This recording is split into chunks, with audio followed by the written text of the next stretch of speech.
Evolution seems painfully obvious when you think about it. An organism with a higher chance of survival and reproduction will, over time, come to outnumber the lesser one. It is the reason why sex feels good, why we eat, sleep, and feel hunger. It is why we are depressed, sad, and happy. It is why I make these videos. If we define philosophy as the study of understanding our minds, science is the best tool we have to do so. Philosophy is a science, and the best scientific tool we have to understand life is evolution. As I said previously, evolution has sculpted our thoughts and actions, and by understanding how evolution works, we can understand why we do the things we do. Injuries don't hurt just because. They hurt because pain brings attention to the wound and gives an instinctual reason to stop it. Without pain, we would die. Similarly, we feel good when something aids to our survival or the continuation of the species. People want to feel good, so they seek out these activities.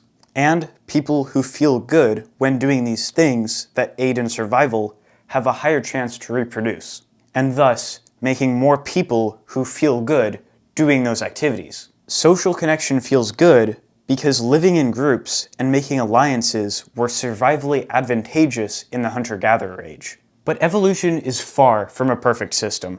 In the example of social media, content is served to you in a way that tricks your mind into thinking something good is happening, when in reality it has the same physical impact as watching something boring. Coincidentally, this is also an example of evolution. Social media apps grow and survive by keeping you on the platform for the longest amount of time. Our brains evolved to socialize in small groups of people with similar interests and situations, not global, anonymous communication over the internet. This can lead to overstimulation, hate, and distrust, when no interaction was required or beneficial for either party. And this isn't just social media. Tobacco, for instance, has been used by humans for over 12,000 years, and is a prime example of how we're vulnerable to addiction. Evolution did not prepare us for substances that exploit our reward system in such a direct and harmful way. The truth is, evolution isn't fast enough for us anymore.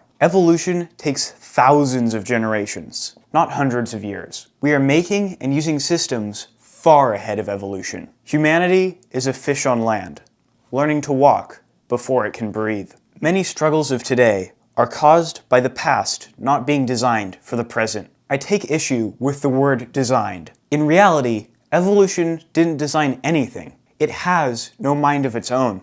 It's merely a side effect of time and entropy. Evolution doesn't work like a designer creating the perfect solution. Rather, it's an accumulation of small adaptations over time. We don't have superpowers, not because they are necessarily impossible, but because we have no need to have them. So, since we can't wait for evolution to catch up, we must change ourselves to conform to it. An increasingly difficult task. As many graphs will show, humanity is only speeding up. And buckle up, because this fish just got a Lambo. History lesson! In the Beninging, people lived in small groups. Then those groups got tools. Then they killed stuff. Then Greg over here had the ingenious idea of farming. Then we went to space, then the moon, we made nukes, and we're all gonna die. See how fast that was? By the time I mentioned nukes, you were still thinking about Bob over here with his sourdough bread shop. So how do we adapt to evolution? Well, step 1 is realizing we need to.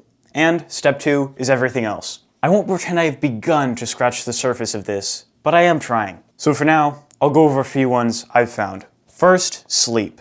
The only light source we used to have was the sun, and so light was a good indicator of time, and when to sleep. And since people aren't nocturnal, it was survivally advantageous to sleep at night. But now, since we have artificial light, we control the sun and, thus, how tired we are. Now, of course, this is not to say we will never feel tired if we don't turn the lights off, but it's still hurting us. By artificially mimicking the day-night cycle of the Earth, we can get a more natural and higher quality of sleep. And in our waking hours, the food we eat also isn't natural. In the wild, sweet meant food was safe to eat. And since people need food, and sweet meant safe, sweet food started tasting good. That used to work well for us, but now food is manufactured to appeal to that system, regardless of actual nutritional benefit. Once again, this can be fixed through awareness and consciously deciding to eat healthy foods. I could keep going, but you get the idea. While the logic of evolution can make a good theory, it's important to verify its effect in the real world before you try anything. Just because something feels good doesn't mean it's good for you, and just because something is new doesn't mean it won't work with our existing evolutionary systems. Our evolutionary past influences many aspects of our behavior today, but by understanding them,